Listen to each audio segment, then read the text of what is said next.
Last time हमने anaemia किया था, ज्यादा मैंने एम्फेसाइज किया था मैनेजमेंट के ऊपर। Obviously we discussed a bit about history, examination, investigations की थी, and then we discussed specifically कि आयरन डेफिशिएंसी एनीमिया में आपने जवाब क्या कैसे देना है ना। आई होप कि वो सब आप लोगों को कुछ क्लियर हुआ है।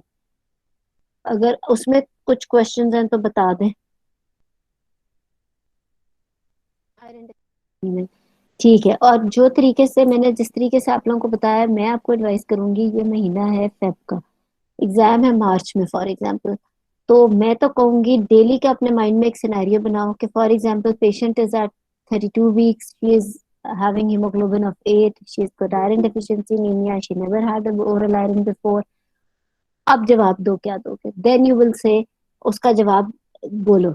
इसी तरह खुद से सिनेरियो बनाओ और उसका जवाब बोलो, जिस तरीके से मैंने आपको बताया है कि आपने किस तरह से एग्जामिनर को आंसर करना है कि my patient is at 32 weeks, she still has 8 more weeks to go and she is having this type of anemia, और she never had oral iron before, और अब इसकी 8 hemoglobin है, and my target hemoglobin is at least this much, अगर 10 है या 11 आपने रखनी है is this much, और फिर अकॉर्डिंगली आप आके चलोगे। तो आई होप कि वो चीज तो क्लियर हो गई है। ठीक है।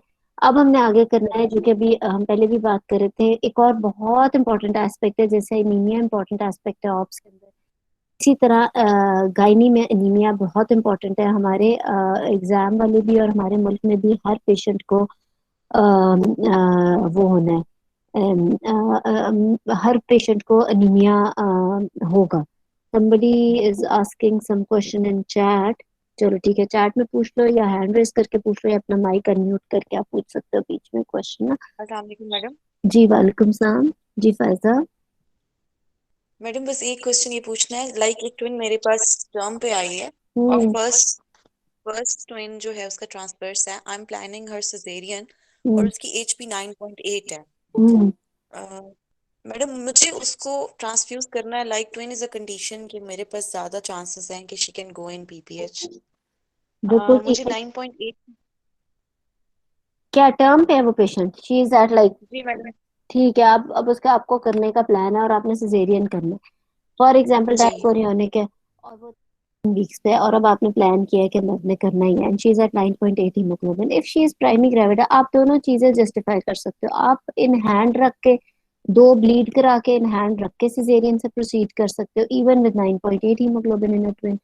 अगर आप ट्रांसफ्यूज राइट। करना चाह रहे हो, जिस तरह के अभी फायजा ने कहा कि मैंने ट्रांसफ्यूज करना है because 9.8 is less for me, what if she goes in PPH because she is having twin pregnancy, एक पैक्सल लगा के कर लो कि एटलीस्ट 10.5 से ऊपर होना चाहिए इसका हीमोग्लोबिन, इसलिए मैं कर दूंगी। लेकिन अगर आप मेरे से पूछो तो मेरे पास इसका जवाब ये होगा कि she is having 9.8 haemoglobin, she is at 37 weeks, I am planning a caesarean section maybe tomorrow, elective list पे। I will keep 2 units of blood in hand, cross match करा के मैं ब्लीड करा के इन हैंड रखूंगी। She is primary gravida although she is having twins, I will proceed. Meanwhile मुझे चाहिए हुआ तो ठीक है, इफ नॉट तो बाद में देख लूंगी क्या करना। क्या होगा, 9.8 से 8.88 हो जाएगी हीमोग्लोबिन उसकी। पीपीएच के होने के चांसेस के भी, के twin is a risk factor for PPH but does not mean कि वो जाएगी। Every twin does not, even majority of twins don't go in PPH, right? So इस तरह के से भी ठीक है, लेकिन अगर जैसे फायदा ने कि you can justify it well, वो भी ठीक है, वरना 9.8 इज नॉट बैड हीमोग्लोबिन। ठीक है, but yes you have to keep blood in hand for such patient. Thank you madam. Welcome. ठीक है। तो ये सारे एक्चुअली ये यही देखो ना, इस तरह से हर, we have done anemia in the previous class but you will get a different patient. Every patient is going to be different from the other, वो एक अपनी ही किताब होगी। वो सिर्फ, अब जैसे भी फायजा ने केस बताया है कि वो ट्विन भी है, वो एक्सेट्रा एक्सेट्रा, अभी तो मैंने उसे सिंपल करके बता दिया कि कोई और रिस्क फैक्टर नहीं है, वो ट्विन के अंदर पता नहीं कितने और रिस्क फैक्टर्स भी हो। तो ये सारी चीजें अब इसी तरह मतलब बहुत कुछ आ सकते हैं। What if she comes in labour, you know, तो फिर तो ट्रांसफ्यूजन का भी टाइम नहीं है। What if the haemoglobin is very less and you don't even have time for transfusion.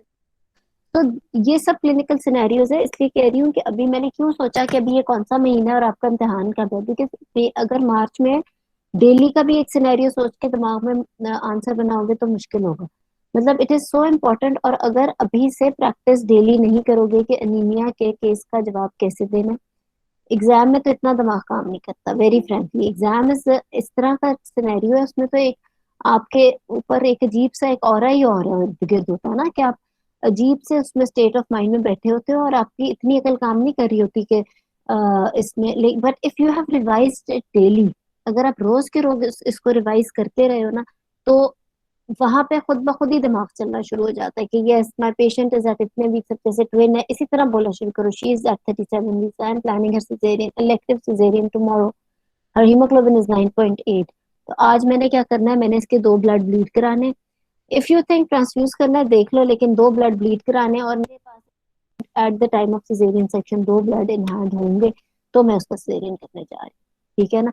उसमें अगर आप और भी बातें ऐड कर दो कि प्लेसेंटा इज आल्सो हाइट्स और प्री एक्सेट्रा एक्सेट्रा, तो और भी आपका, तो ये सारा अकल आपकी काम शुरू हो जाएगा जब, especially if you are studying in a group, तो इससे अच्छी तो और कोई बात ही नहीं है।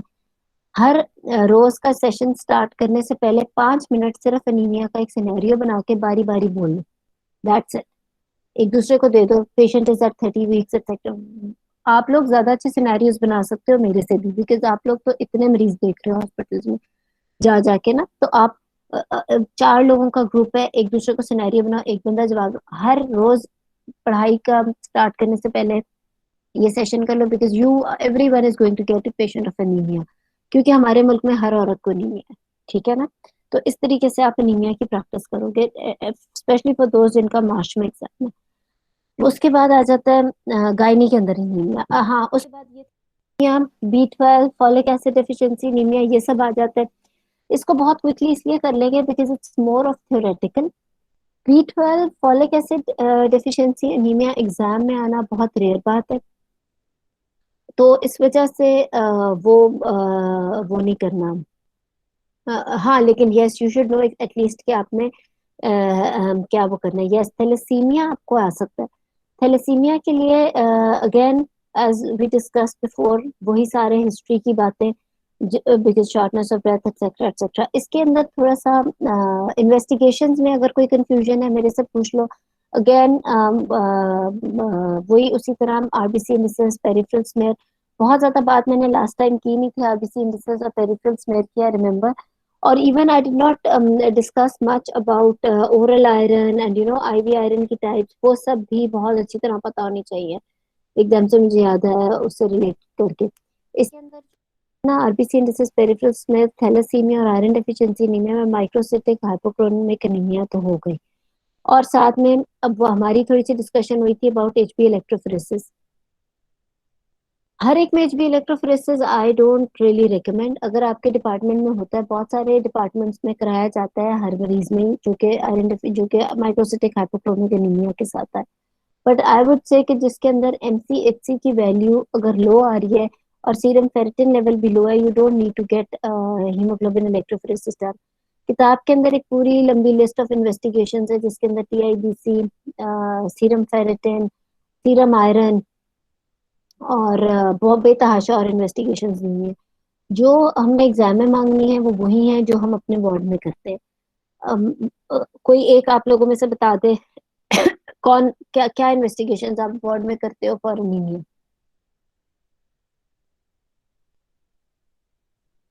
डॉक्टर यास्मीन ने हैंड रेज किया हुआ है, कोई क्वेश्चन है तो आप अनम्यूट कर लो बीच में अपने आप को, जो मर्जी बीच में अपने आप को अनम्यूट कर ले।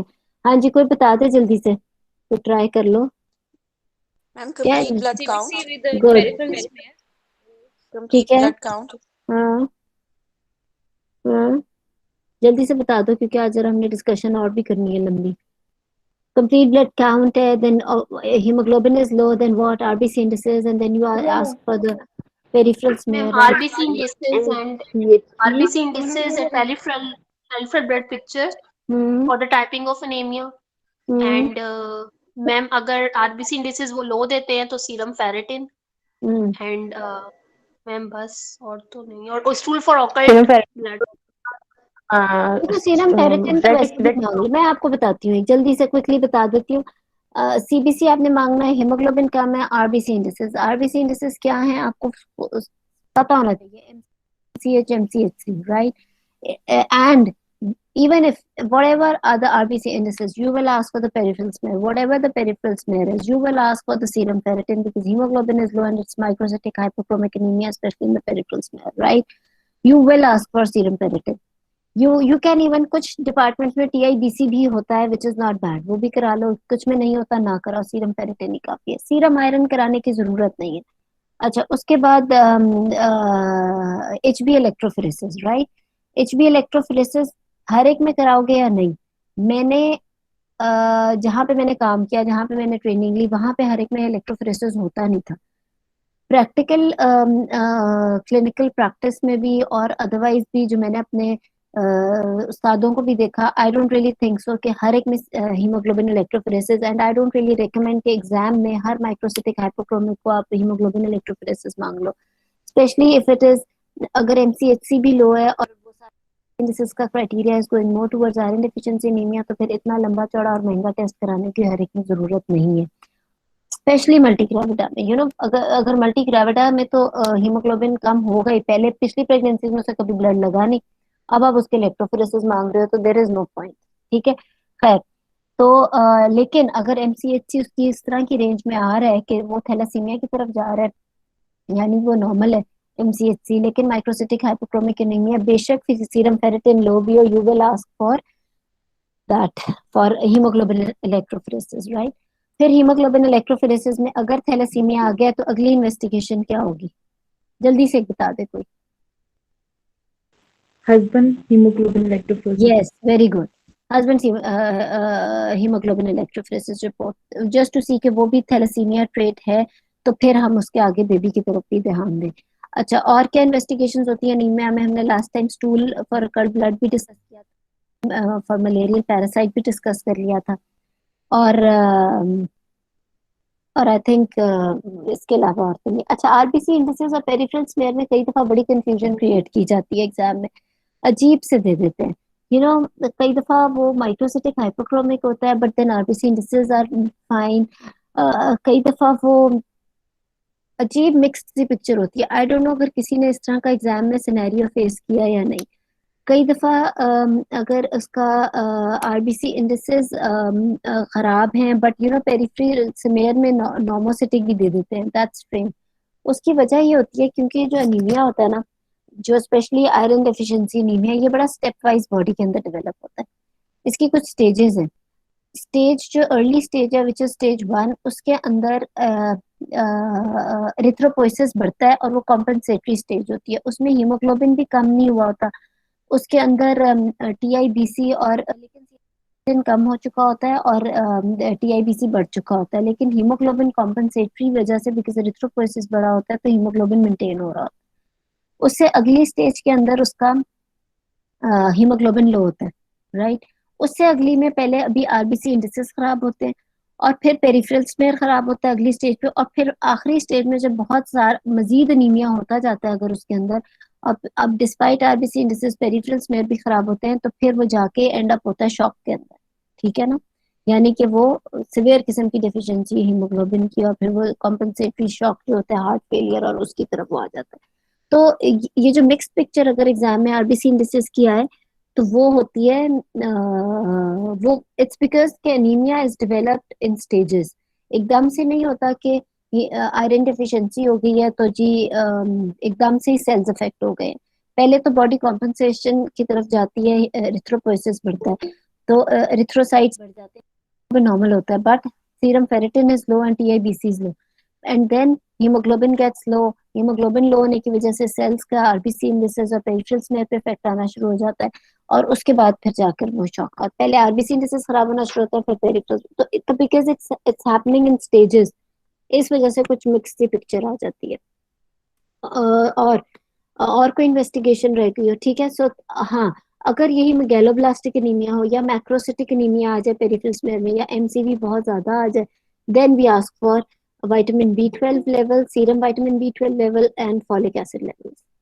ठीक है, तो फिर उसके अंदर वो वाली चांस आ जाता है।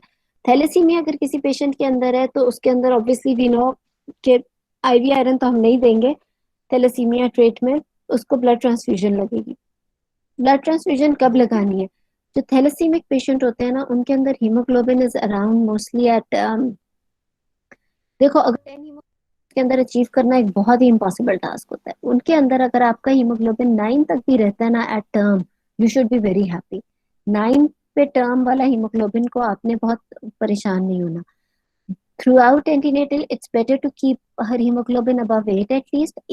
8 के ऊपर 8 to 9 dry haemoglobin, that's fine for a thalassaemic trait patient. 7 is on the lower side. Blood कब लगाना है, ये इसका कोई हार्ड एंड फास्ट रूल नहीं है, but normally what is acceptable is कि जब 7 हो जाए या 7 या 8 के बीच में हो तो आप एक ट्रांसफ्यूजन कर दो, but if it is around 8 और above 8 then you don't need to do transfusion in thalassemia patient if she is not at term.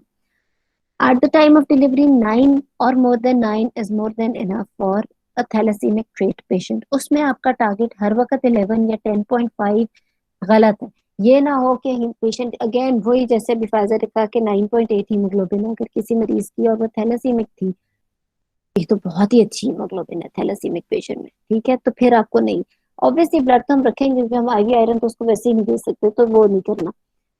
तो इस वजह मैम से जो आयरन डेफिशिएंसी साथ में भी तो आ जाती है थैलेसीमिया ट्राइट के। हाँ, तो वो तो ओरल आयरन दे देंगे ना, मिक्स्ड मैम लेकिन वो तो कुछ होती है। कहते हैं कि अगर स्टोरेज पे इफेक्ट होता है ना, जो हम ब्लड ट्रांसफ्यूजन देते हैं आईवी, हम इसलिए अवॉइड करते हैं कि हमें स्टोरेज जो आयरन है वो बढ़ जाएगी, लेकिन इसमें बिल्कुल तो हम रिपीटेड ब्लड ट्रांसफ्यूजन दे ही नहीं रहे होते।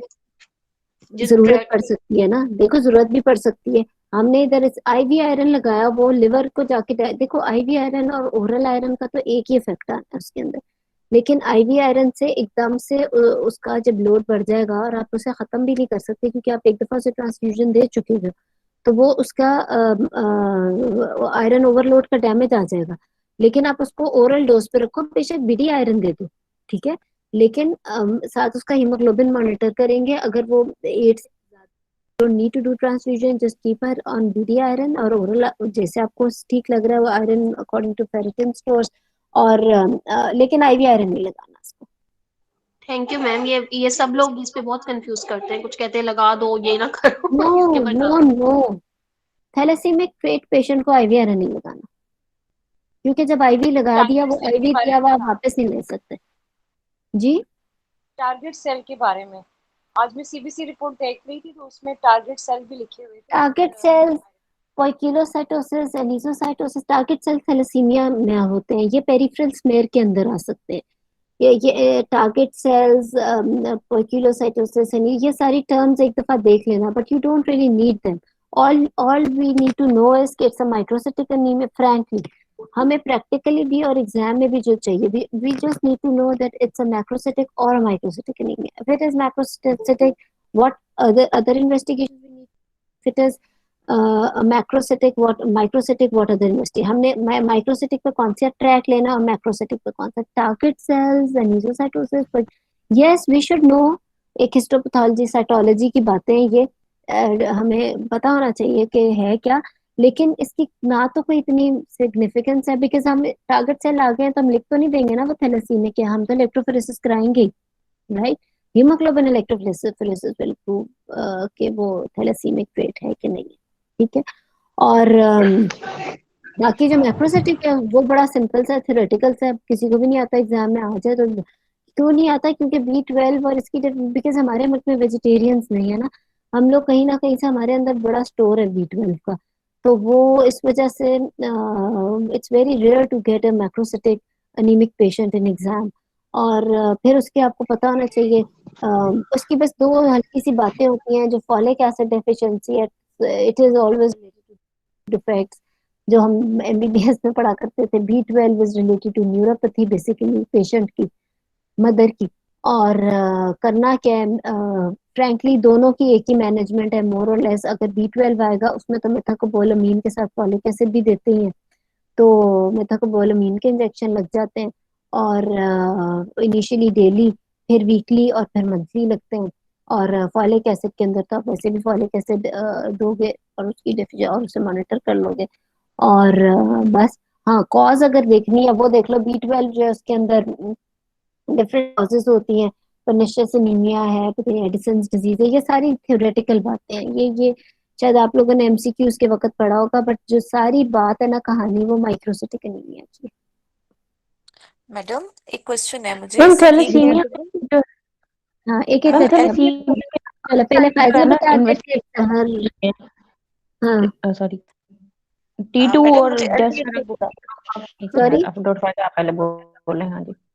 अच्छा सॉरी कोई मैडम बात मुझे नहीं। ये बताएं कि एलडीएच हमने कब कराना है? लाइक बहुत सारी एनीमियाज है जिसमें हमें हीमोलिटिक पिक्चर आ रही होती है, हेमोलिसिस के लिए हमने देखना होता है, जिससे पेशेंट के रिस्क फैक्टर्स भी साथ चल रहे होते हैं।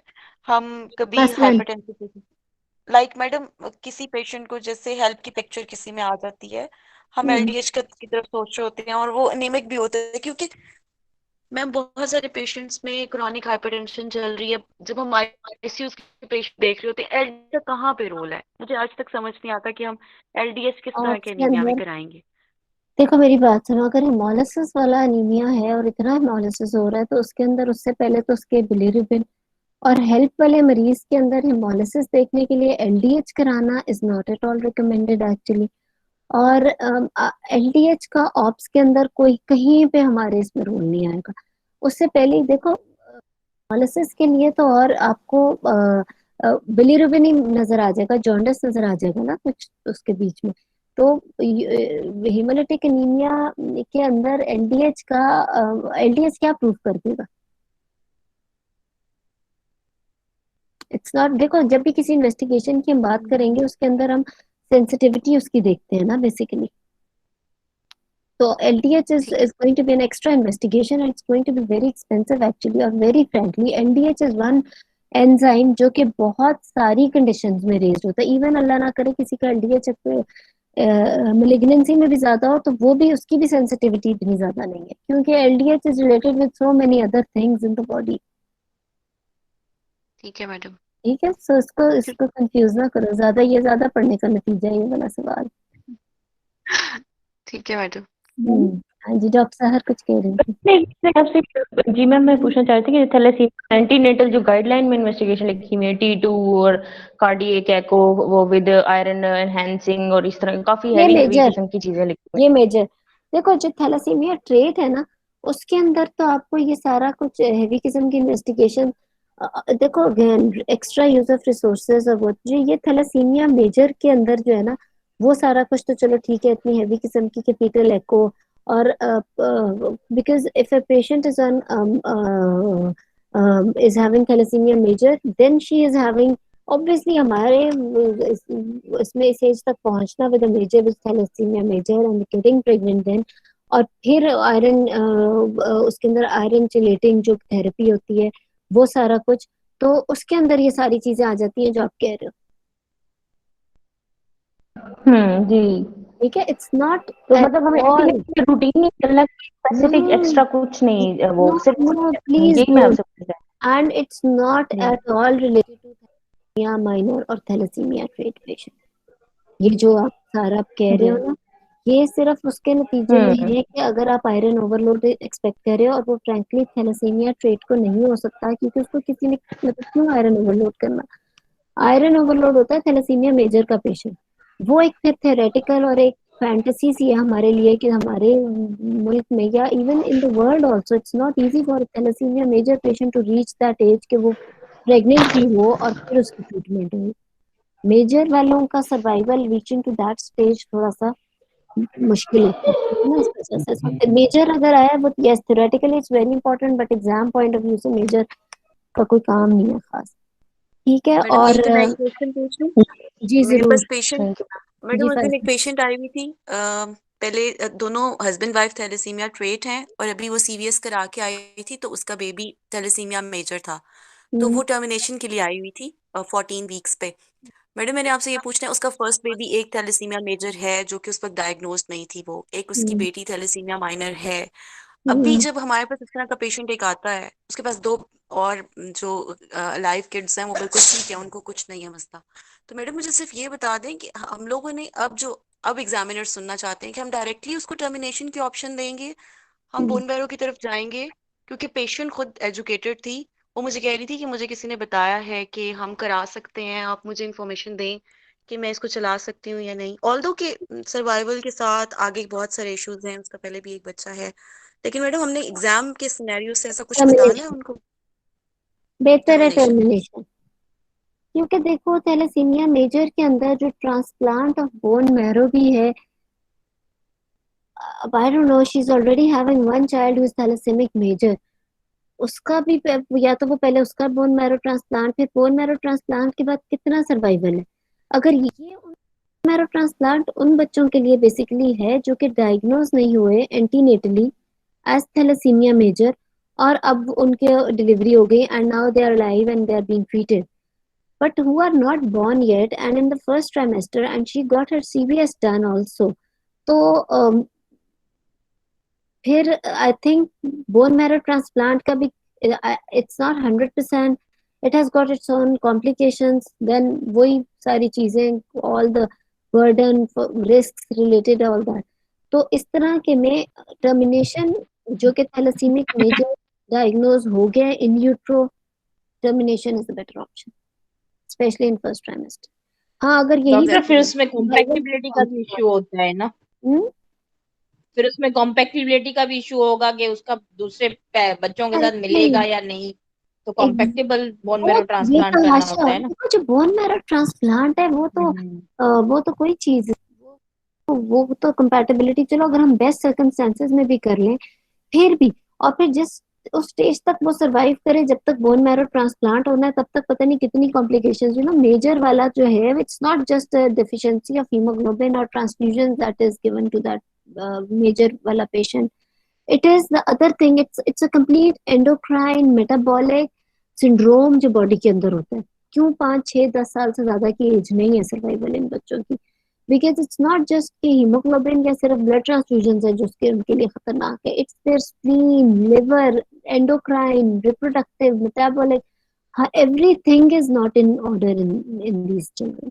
और फिर ऐसे बच्चे को टर्म तक लेके जाओ, फिर उसकी डिलीवरी करो, फिर उसका बोन मैरो का अरेंजमेंट करो, वो हो ना हो, फिर उसके अरेंजमेंट तक क्या कॉम्प्लिकेशंस हो जाए, फिर बोन मैरो सक्सेसफुल ना हो, एटसेट्रा एटसेट्रा। तो इट्स डेफिनेटली अलाउड। सीवीएस जैसी इन्वेस्टिगेशन तभी होती है ना क्योंकि हमने टर्मिनेशन का फैसला करना है, डायग्नोसिस बनाने के लिए।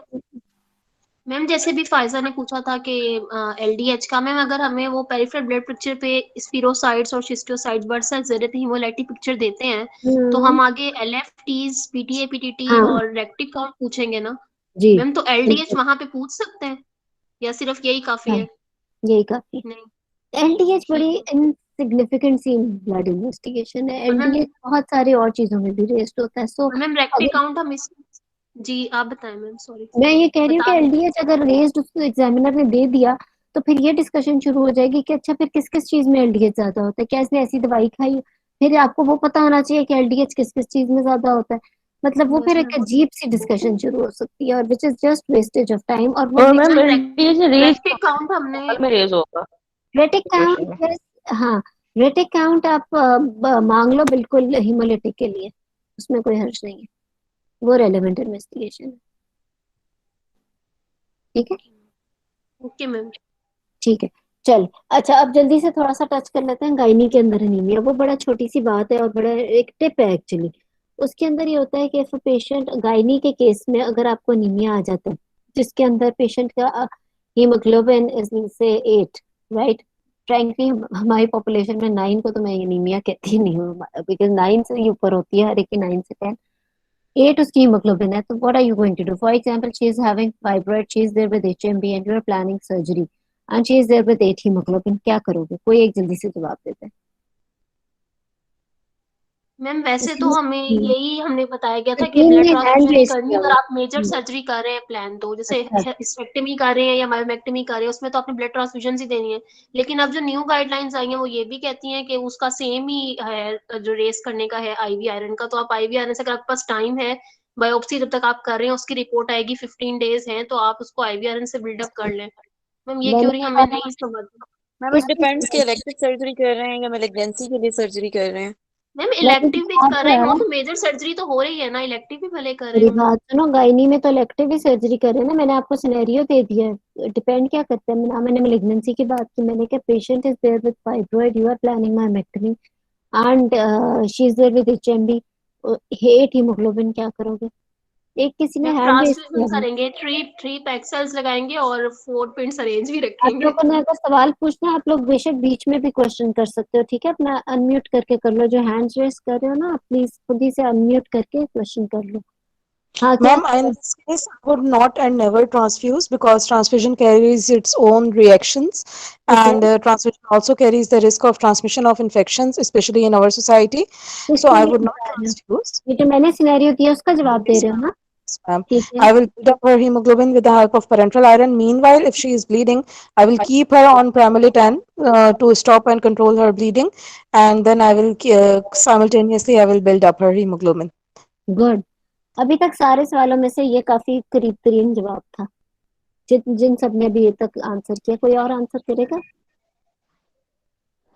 मैम पहले तो first of all ma'am cause को हम देखेंगे कि कॉज ऑफ ब्लीडिंग क्या है, हमें कॉज को रूल आउट करना है। जैसे अगर फाइब्रॉइड की वजह से एचएमबी हो रही है हाँ, जी, तो हम अगर उससे बहुत ज्यादा ड्रास्टिकली कम है और हमने जल्दी सर्जरी प्लान करनी है, जो कि मोस्टली नहीं होता गायनी में, जैसे 5-6 पे पहुंची हुई है, फिर हम उसको जीएनआरएस दे के उसे बिल्डअप कर सकते हैं, पैक्सेल लगाकर अंटिल के उसके सिम्टम्स इंप्रूव हो जाएं, उसके बाद फर्दर उसकी बिल्डअप कर सकते हैं। जीएनआरएच जैसा क्या नाम ले लिया यार, ऐसी नहीं बातें किया करो।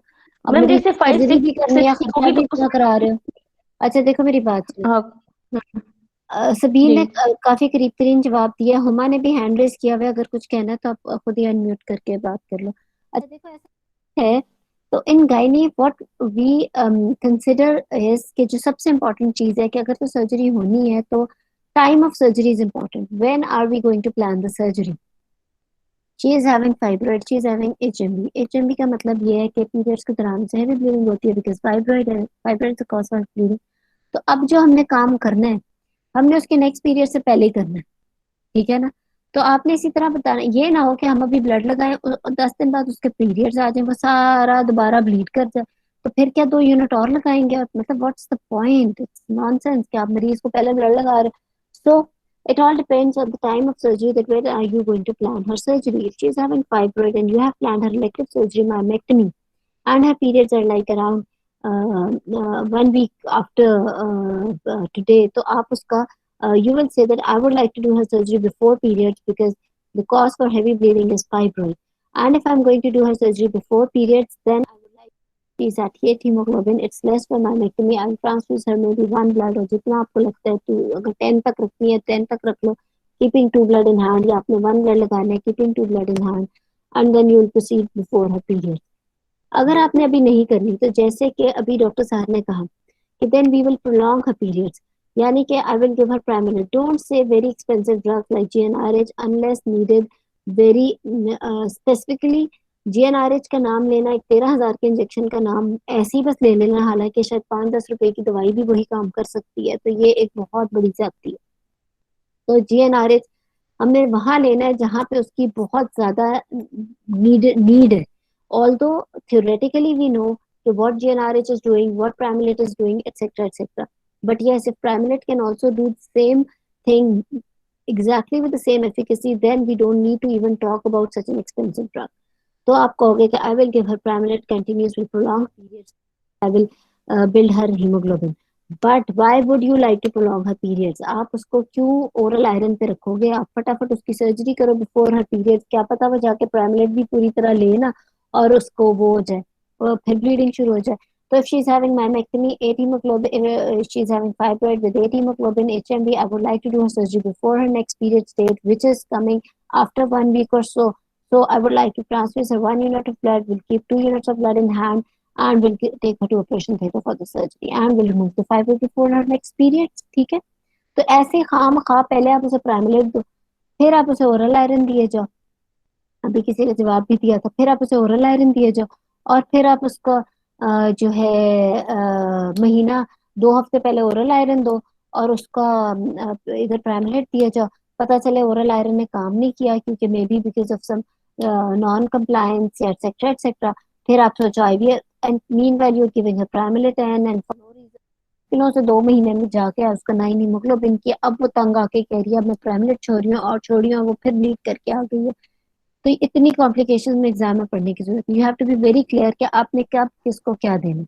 इधर उधर की कहानियां नहीं डाली अभी तक। ज्यादातर ने इधर उधर ही की कहानियां डाली गई कि अगर उसको ये हो तो मैं, it doesn't actually depend on the type of surgery you are going to do. She is having 8 hemoglobin, whatever you are going to do, it's less for surgery, right?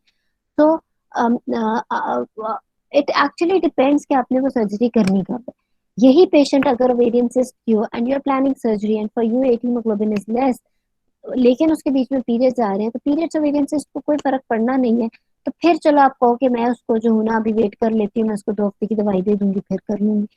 मतलब इस तरीके से आपने देखना है कि आपने आपका सर्जरी प्रोलॉन्ग करके फर्क क्या पड़ेगा पेशेंट को, ठीक है ना, तो इसलिए खामखा वो नहीं करना। Ma'am, what if the patient is bleeding and she's having hemoglobin of 3 or 4 because of that HMB? Then how many pint of blood will we transfuse her? देखो इसमें बड़ा इंपॉर्टेंट है because she is bleeding also and she is having only 3 or 4 haemoglobin, she is having, सबसे पहले तो उसकी bleeding को रोको, give her IV drugs to stop her bleeding, right, keep her in the hospital. ऐसा ना वो ब्लीड कर करके, और as she is actively bleeding even if she is asymptomatic, to transfuse her. Why should we transfuse her? Because अगर उसकी 4 haemoglobin है, जैसे मैंने अपने पिछले किसी एक लेक्चर में कहा कि क्रॉनिक एनीमिया वाला पेशेंट अगर आपके सामने है, हम सब ने वार्ड्स में ट्रेनिंग में देखा होता है, बिकॉज हमारे अनफॉर्चुनेटली कंट्री में ऐसी खवातीन बड़े मजे से वो फिर रही होती है जिनकी 4 हीमोग्लोबिन होती है, they don't have any symptom actually, but if she is having bleeding and she is having 4 haemoglobin, transfuse her, stop her bleeding.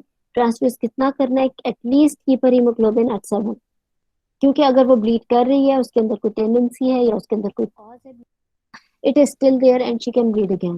So she should not bleed to the point कि उसका heart failure हो जाए. But Right? ma'am, we want to proceed for her procedure, na?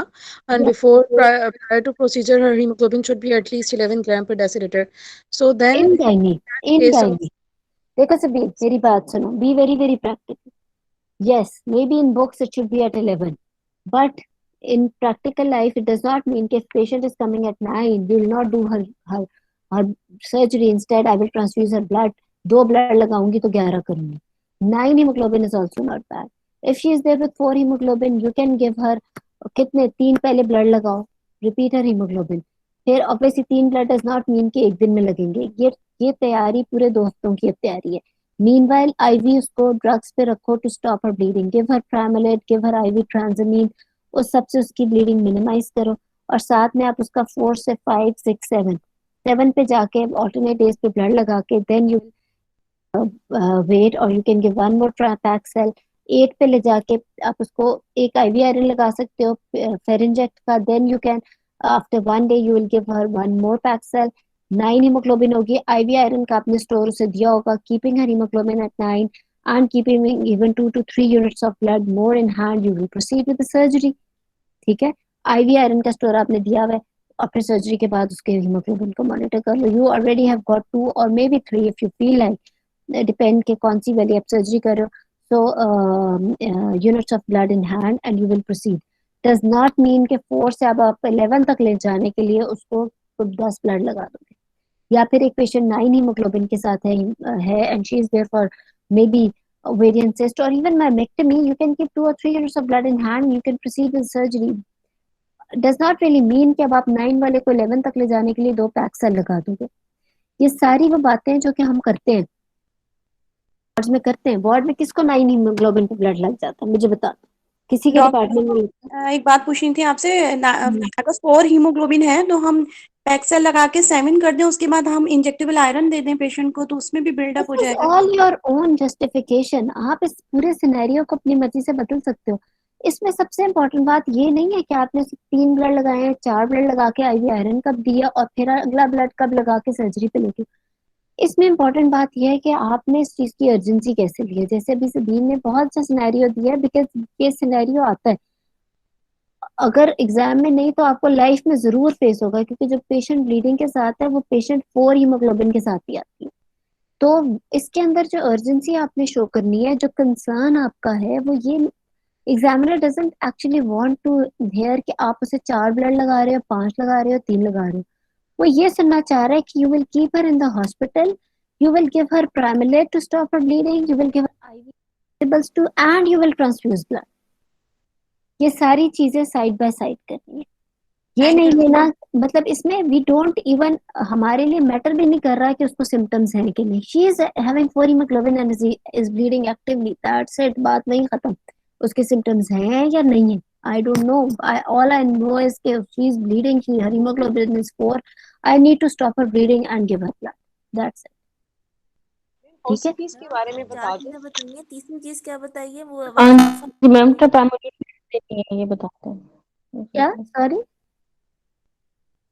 Madam आपने चार चीजें ma'am, बताई, primary जो है वो उसमें थर्ड चीज क्या बताई है? वो मैंने मिस कर दी थी, मुझे आवाज नहीं आई आपकी। एडमिट करो, उसकी ब्लीडिंग रोको और ब्लड दो। अच्छा, तीन बताई, ओके। बाकी ऑब्वियसली देखो, आप अब इसको अपने वर्ड्स में, एंड यू कैन चेंज। आप maybe you would not like to give her IV iron before surgery.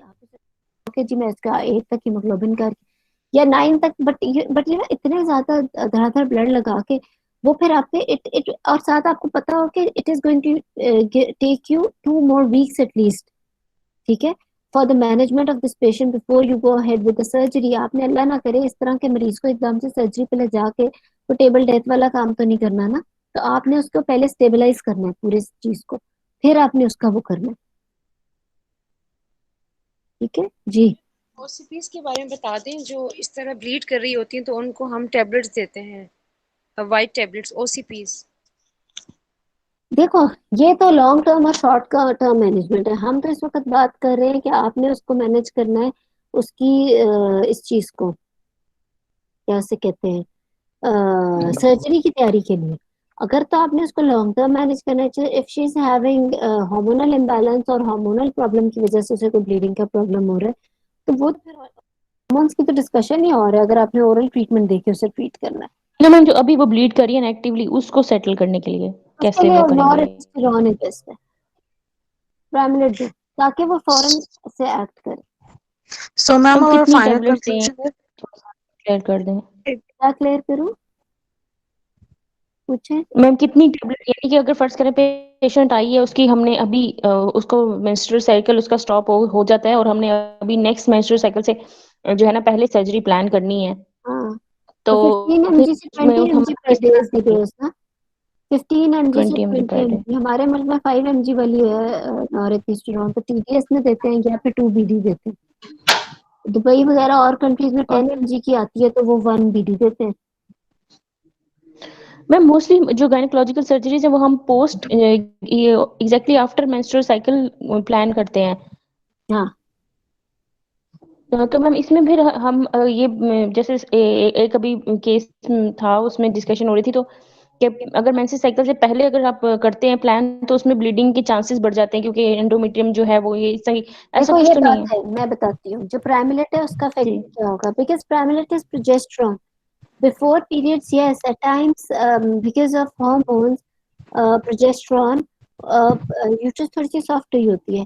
What प्राइमलेट does is, अगर एक मरीज है जिसने प्राइमलेट प्रोलॉन्ग ली हुई है और एक मरीज है जिसने कोई मेडिसिन नहीं ली हुई, तो surgery in a patient who has not taken any medicine is much easier then in a patient जो कि प्राइमलेट पे है। उसकी बहुत सारी वजूहात हैं।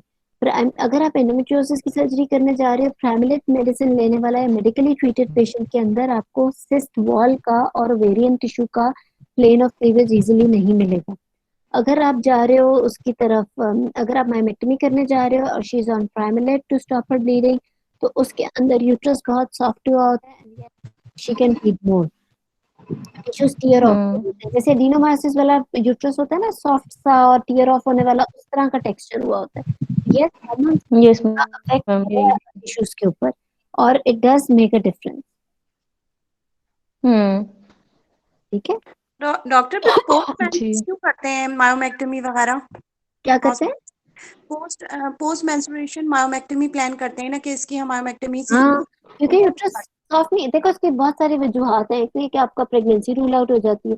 दूसरा ये कि आपकी यूट्रस इतनी ज्यादा सॉफ्ट नहीं हुई होती जैसे कि इमीडिएटली बिफोर पीरियड्स या eight the time of periods हुई होती है, टिश्यूज टीयर ऑफ नहीं हो रहे होते।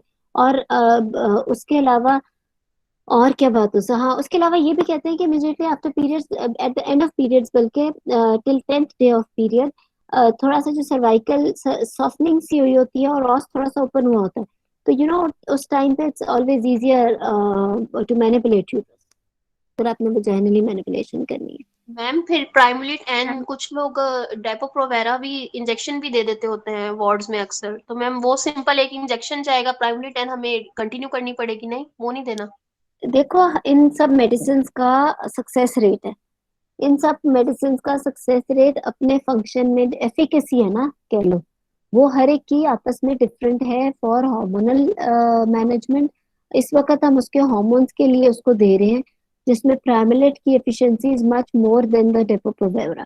ड्रॉक्सीप्रोजेस्टेरॉन वगैरह से बहुत ज्यादा एफिशिएंट दवाई है, हमने उसकी ब्लीडिंग रोकनी है, हमारा कोई इसमें लॉन्ग टर्म मकसद नहीं है। इसकी कुछ परसेंटेजेस भी हैं, I think it's like around 86 to 90% in Primolut and it's around 80% in Depo. तो जो चीज ज्यादा ठीक है तो आपने हमने उस तरफ जाना, डेपो प्रोवेरा से नहीं काम चलेगा, ठीक है। मैम तो वैसे तो आज मैम में डीडी भी करना था, डीडी की अलग क्लास रख लें पूरी, प्रेमिल्यूट किस डोज में देंगे हम? 3 mg से 20 डीडी पे करिए। मैम नॉर्मोसाइटिक इसमें डिफरेंशियल क्वेश्चंस करने हैं। डिफरेंशियल मैम बहुत इंपॉर्टेंट एग्जामिनर्स कभी कभी लेक्चर है भाई। मैम डॉक्टर कुछ एग्जामिनर्स लोग कभी जो कभी है ऐसा भी सिनेरियो सवाल थ्रो पूछना करते था। हैं जिस माफ कर ले मैम, कभी जी कभी एग्जामिनर ऐसा सिनेरियो भी थ्रो करते हैं जिसमें एचबी जो है वो कम देते हैं और साथ में नॉर्मोसिटिक दे देते हैं, सारी जो है नॉर्मल देते हैं, एमसीवी हाँ तो यही एमसीएचसी तो और बता रही हूँ, अनीमिया जो है वो स्टेजेस में डेवलप होता है। सबसे पहली स्टेज के अंदर हीमोग्लोबिन नॉर्मल होता है, लेकिन एरिथ्रोपोइसिस बढ़ जाता है, यानी एरिथ्रोसाइट्स बढ़ जाते हैं, और एक कॉम्पेंसेटरी फेज होता है जिसके अंदर हीमोग्लोबिन बॉडी नॉर्मल रखती है लेकिन एरिथ्रोसाइट्स बढ़ जाते हैं। How ever serum ferritin is low and TIBC is high. जो स्टेज 2 होती है उसके हीमोग्लोबिन लो हो जाता है। अब हीमोग्लोबिन लो है लेकिन अभी इतना लो हुआ बिकॉज इट्स स्टेज 2, राइट। अभी उसके आरबीसी इंडिसेस और पेरिफेरल्स में नॉर्मल आएगा, वो नॉर्मोसिटिक नॉर्मोक्रोमिक एनीमिया होगा, राइट। यानी कि अब ये स्टेज 2 में, स्टेज 2 क्या है कि कॉम्पेंसेटरी फेज क्रॉस कर गया है, हीमोग्लोबिन भी लो है, सीरम फेरिटिन भी लो है, टीआईबीसी भी लो है। हाउएवर अभी आरबीसी इंडिसेस और पेरिफेरल्स में इफेक्ट नहीं हुए, ठीक है। स्टेज 3 क्या है? स्टेज 3 के अंदर अगेन हीमोग्लोबिन भी लो है, टीआईबीसी ज्यादा है, सीरम फेरिटिन लो है, but in stage 3 now RBC indices effect हो गए, एमसीवी एमसीएचसी वगैरह कम हो गए। स्टेज 4 के अंदर पेरिफेरल स्मेयर भी खराब हो गया, यानी कि उसके अंदर अगर और चीजें एडअप होनी है माइक्रोसाइटिक और हाइपोक्रोमिक के अलावा टारगेट सेल्स और एटसेट्रा एटसेट्रा वो आ गए। और स्टेज 5 क्या है कि ये सारी चीजें इतनी ज्यादा बढ़ गई हैं कि अब पेशेंट जो हार्ट में चला गया। तो अगर वो नॉर्मोसिटिक नॉर्मोक्रोमिक देते हैं but hemoglobin is low, then it is iron deficiency anemia, and it may be because serum ferritin is low, TIBC is high, but as RBC indices are normal, it's in the earlier stage of iron deficiency, right? अभी body compensate कर रही है। इसी तरह कई दफा serum ferritin और T कम होता है, टीआईबीसी ज्यादा होता है, बट हीमोग्लोबिन नॉर्मल होता है, तो उसके अंदर एरिथ्रोसाइट्स बड़े होते हैं, उसके अंदर it's a very early stage of anaemia, ठीक है। तो उसके अंदर हीमोग्लोबिन कॉम्पनसेट हो रहा होता है। हेलो जी जी जी जी। डॉक्टर, हम उसमें जो है अगर वो इंडेक्सेस नॉर्मल दे रही है और नॉर्मोसिटिक नॉर्मोक्रोमिक एनीमिया दे रहे हैं तो उसमें हम जो है वो सीरम फेरेटिन मांगेंगे? हाँ उसमें सीरम फेरिटिन तो मांगोगे ना, सीरम फेरिटिन तो आपने वैसे भी हर एक में मांगना है। और अगर उसके अंदर आपको उन्होंने आरबीसी इंडिसेस भी नॉर्मल दिए हैं तो you can go for haemoglobin electrophoresis also. नहीं, लेकिन आरबीसी इंडेक्सेस तो तीनों नॉर्मल हैं, तो फिर तो हमें haemoglobin it's more electrophoresis. to be on the safe side, right? It's just to be, वैसे तो ये इसमें ना मांगना भी justifiable है कि it's the earliest stage of iron deficiency anemia basically, because जैसे मैंने अभी बार बार आपको बताया स्टेजेस नंबर 1 के अंदर haemoglobin is normal but iron is, serum ferritin is less and TIBC is high, तो that is iron deficiency which has started, but hemoglobin is normal. Why? Because erythrocytosis बढ़ गया, right? उसके बाद stage 2 के अंदर मैंने आपको बताया कि हीमोग्लोबिन जो है वो कम हो जाता है और सीरम फेरिटिन और कम हो जाता है, बट टीआईबीसी ज्यादा हो जाता है। हाउएवर अभी आरबीसी इंडिसेस और पेरिफेरल्स में इफेक्ट नहीं हुआ because it's a earlier stage. Stage 3 के अंदर आरबीसी इंडिसेस इफेक्ट हो जाते हैं with low haemoglobin and low serum ferritin but high TIBC.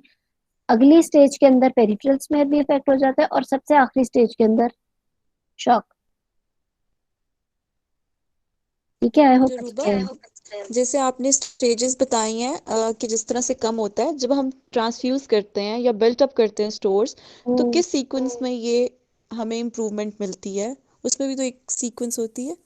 देखो, जब जब एकदम से हम ट्रांसफ्यूज करते हैं ना, तो उसके अंदर हीमोग्लोबिन तो एकदम से बढ़ जाता है। बट अभी एरिथ्रोपोइसिस एकदम से स्टैट उसके अंदर जो है ना, ये एक सवाल बड़ा टेक्निकल है एक्चुअली, ये ज्यादा बेहतर जवाब इसे हेमाटोलॉजिस्ट दे सकेंगे। कि एक्सक्यूज में एकदम से आरबीसी इंडिसेस और पेरिफेरल स्मेयर इमीडिएटली तो रिस्पॉन्ड नहीं कर सकते, but as haemoglobin comes becomes normal, and अब वो सेल्स के अंदर जब जाएगा और सेल्स की शेप वगैरह को ठीक करेगा, but then it depends, 1 unit से 1 ग्राम ही बढ़ेगा ना। अगर वो 6 या 7 पे और आपने उसे एक ब्लड लगाया है, तो वो 6 से 7 पे ही होगी ना। तो अभी एकदम से उसके पेरिफेरल स्मेयर और आरबीसी इंडिसेस पे फर्क पड़ेगा नहीं, एक्सेप्ट कि वो बिल्कुल ही आप उसको 10 तक लेके आ गए हो। तो वो हम एक ही यूनिट से तो ला नहीं सकते, तो वो आहिस्ता आहिस्ता आएगा। ठीक है ना।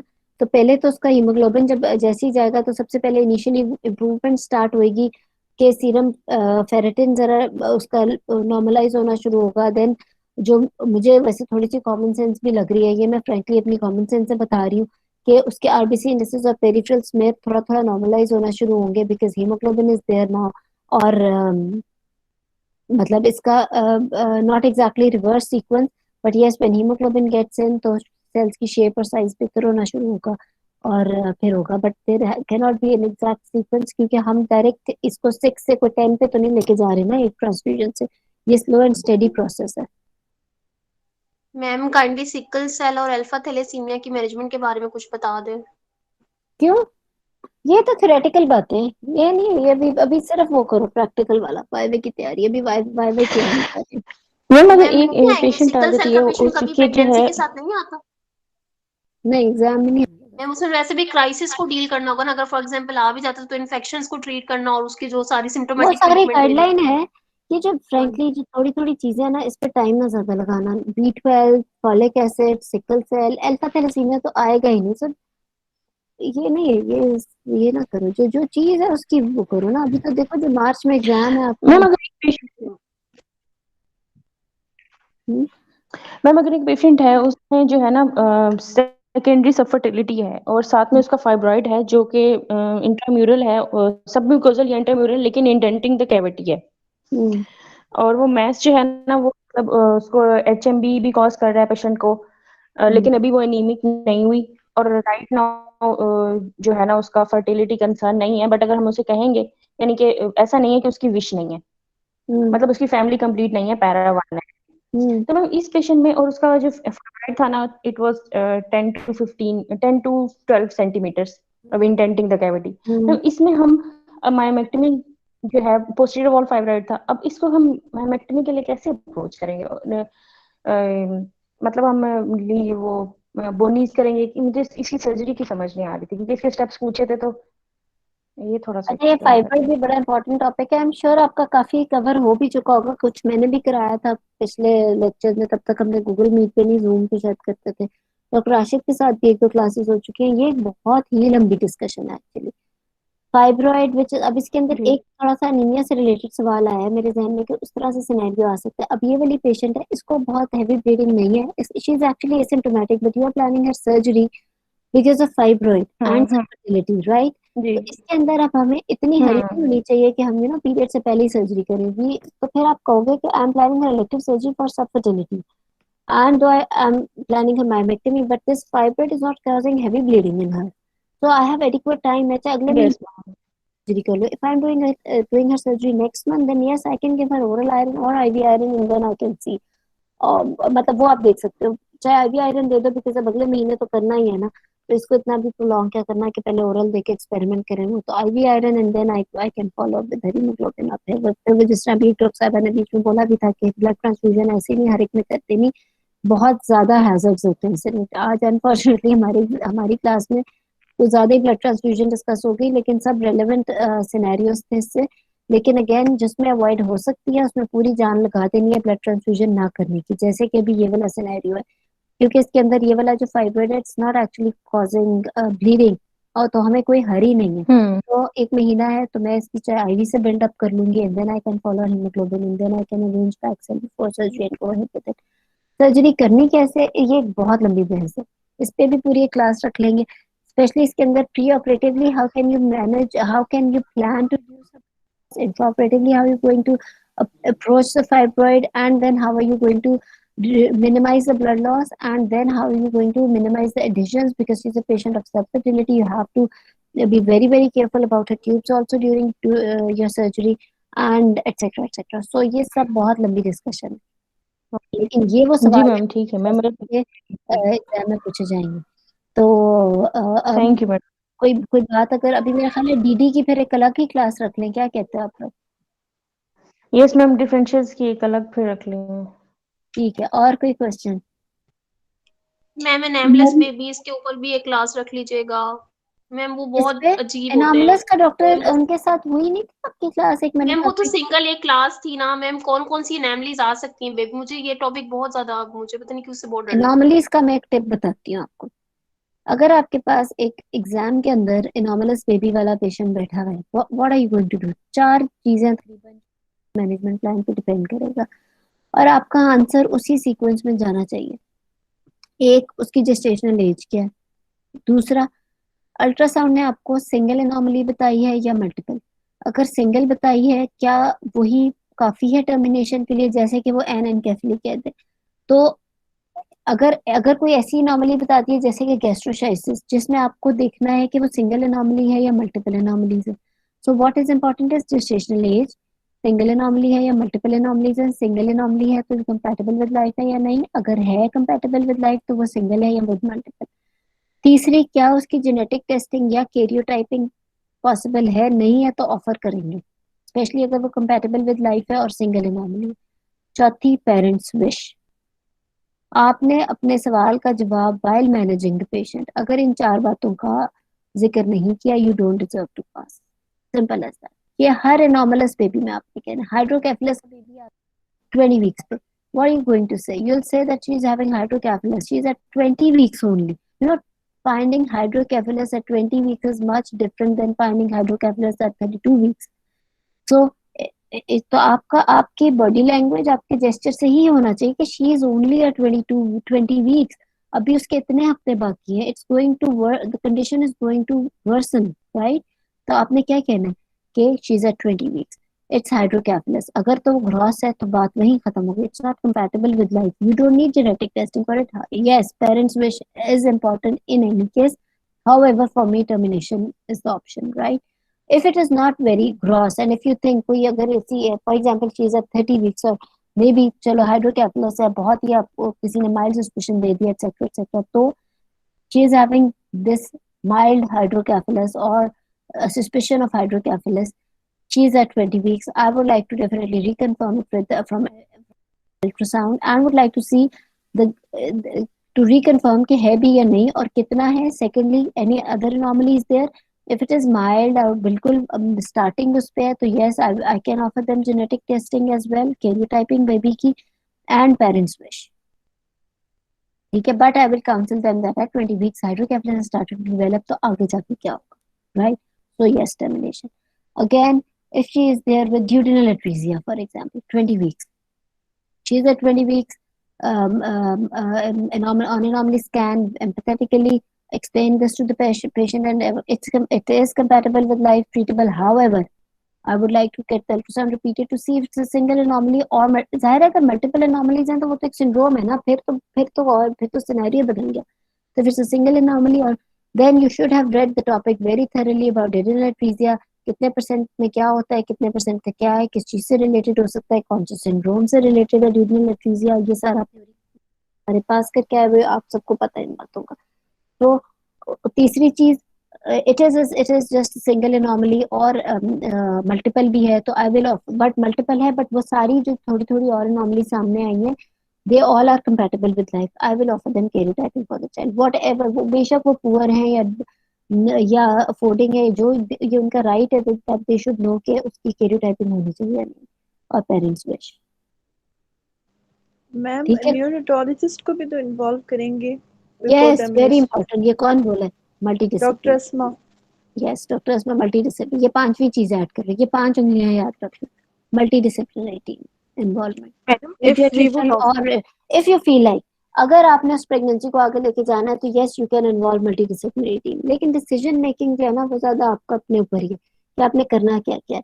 उसकी आपने जेस्टेशनल एज सबसे पहले देखनी है, single anomaly, multiple anomaly, genetic testing और पेरेंट्स विश। और डॉक्टर अरूबा, अगर हमारे पास ये पेशेंट आता है at like she is previous 3 and with 20 weeks anomalous baby, so would we offer the both the route of the termination, that is cesarean and very also frankly, देखो मेरी बात सुनो, you have to be very very safe doctor बनना। 20 weeks पे previous 3 है, you can go for hysterectomy also. अब इसका कहीं हार्ड एंड फास्ट रूल नहीं है, आप अगर चाहो आप कह सकते हो कि ठीक है मैं लो डोज हाफ डोज मीजोप्रोस्टोल से इंड्यूस करूंगी। हम लोग जो जब कर रहे होते थे, और वैसे वेरी फ्रैंकली प्रैक्टिकली भी 20 weeks and beyond, previous 3 and beyond, it's better to go for hysterectomy. और 22 वीक्स पे इंडक्शन करके करना प्रीवियस 3 में बहुत खतरनाक है। बट ये 17 वीक्स पे प्रीवियस 3 को we can do induction with half dose misoprostol for termination. तो ये मेरा ख्याल है 20 वीक्स भी अगर रख लो, because it's not actually written है या कोई हार्ड एंड फास्ट रूल दिया हो कहीं पे कितने वीक्स पे आपने क्या कर लेना है, प्रीवियस 2 है या प्रीवियस 3 या प्रीवियस 1 है। But yes, previous 2 and beyond 20 weeks go for hysterectomy. Previous madam 1 है उसमें आप कर why सकते हो। not ma'am cervical follies? Mechanical dilatation is very good, but वो उस केस में ना थोड़ा सा तो ऑस खुलाओ तो ही जाएगा फुली। प्रीवियस 3 के अंदर जो कभी लेबर में नहीं गई, तो उसके अंदर तो टिप ऑफ ऑस ही होता है मोस्टली। यू कैन से I do bishop, you can try police, but मैं उस केस में भी कहूंगी कि पेन्स तो उससे फिर भी आएंगी। तो एंडिंग अप इन हिस्टेरेक्टमी और इवन रप्चर यूट्रस, वो बहुत बड़ा फेलियर है। एग्जाम के अंदर you have to prove yourself as a safest doctor. कोई खामखा के रिस्क और ये चीजें नहीं। जहाँ 3 ऑपरेशन कराए हैं उसमें अगर ले जाके उसका आप एक कर दोगे, हाँ अगर प्रीवियस 1 है और you are going to induce her, then yes you can say that I will do her Bishop and plan accordingly. लेकिन so जहाँ previous पे 2 and 20 weeks onward, so I will offer hysterectomy? मेरा ख्याल है To अगर be आप honest, justify कर सकते हो तो देख लो, कर लो, लेकिन मेरा ख्याल है सेफ डॉक्टर रहना बेहतर है। thank you so much, doctor. Ma'am, if we will offer torch infection profile in case of anomalous babies? No, why TORCH infection? वो तो आप देखो ना, टॉर्च इन्फेक्शन तो उसको या तो अर्ली ट्राइमेस्टर में हुई होगी ना, उसकी अर्ली ट्राइमेस्टर में हो तो वो तो तभी पॉजिटिव आएगी जब उस वक्त हुई हो। आईजीजी आईजीएम ही कराएंगे ना हर एक का, तो अगर हर इन्फेक्शन का, तो आईजीजी तो पॉजिटिव आ जाएगा, but we can not predict कि वो आईजीजी किस वजह से कब हुई थी इन्फेक्शन तो वो पॉजिटिव आया। आईजीएम तो तब पॉजिटिव आएगा ना जब वो उस वक्त एक्यूट इन्फेक्शन में होगी वो पेशेंट। मीन्स टॉर्च इन्फेक्शन उसी प्रेगनेंसी के लिए होता है मैम? Yes, that उसी time patient comes in first trimester with fever, rash, etc., etc. You got her rubella done, and you found out that she's got very high levels of IgM positive. She is having acute, go for termination. That is what we call कि torch screening हो गई, तो उसमें पता लग गया। But एक patient जो कि अब आ गई है उसके साथ नॉर्मलस, यू नेवर नो, उसमें तो ज्यादा यही है कि या तो कोई जेनेटिक है। अगर टॉर्च इन्फेक्शन की फर्स्ट ट्राइमेस्टर में हिस्ट्री थी भी कि उसने कहा कि मुझे हाँ फर्स्ट ट्राइमेस्टर में इचिंग रैश हुआ था and now she is here eight 20 weeks, तो जो उसको 4 महीने पहले हुई थी चीज, उसकी आईजीएम अभी तक तो नहीं मौजूद होगी ना। हाँ आईजीजी हो सकती है, बट यू नेवर नो कि वो आईजीजी तो हम सब में ही है पॉजिटिव। मैडम हमने आपके साथ बैड ऑब्स्टेट्रिकल हिस्ट्री करनी है। हाँ बड़ा इंपॉर्टेंट टॉपिक है मैम, ये बहुत इंपॉर्टेंट है और मुझे तो नहीं आता है। बैड ऑब्स्टेट्रिकल भी अगली दफा कर लेंगे, लेकिन ज्यादा इंपॉर्टेंट ये भी हाइड्रॉप्स भी बता दें। हाइड्रॉप्स डॉक्टर राशिद बड़ी अच्छी पढ़ाते हैं। अगली दफा केस कर लो। कौन बोला ये? डॉक्टर सपना बोलिए, डॉक्टर हीरा बोलिए।